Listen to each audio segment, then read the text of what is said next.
The first reading confirms our sense or experience that there are bad shepherds.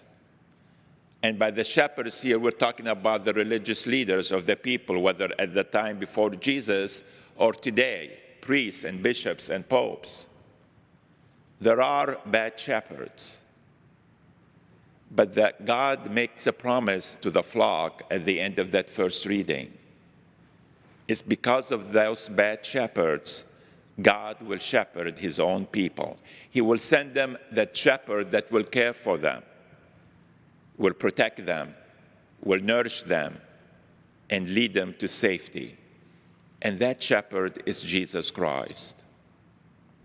So what are we to do with the bad shepherds?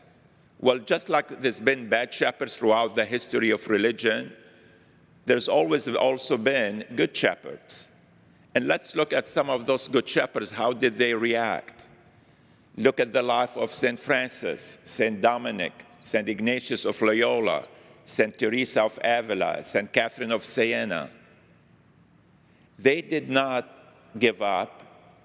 They did not become hopeless, but they challenged the bad shepherds to reform their lives. They did not leave the church. They stayed within the flock. Because this is not the church of Pope so-and-so or Bishop so-and-so or Father so-and-so. This is the church of Jesus Christ. He is the true shepherd. And that's why his church will always fulfill of its mission of being a light to the world. We all know sometimes there's bad apples, but that doesn't mean that the whole bushel is bad. There is good. How do we respond to the good? How do we respond to the bad? How do we take on our responsibility? I think the gospel gives us an idea how the owner of the vineyard, wanting to be generous, showing mercy, caring, going out even at 5 o'clock, making sure there is no more workers that are idle and not working. Because probably if they didn't work that day, they may not have enough to eat that night or feed their families. He shows mercy, he shows generosity. And yet some people complain, they're jealous. Well, how come they did? We tend to look at one another and compare one another.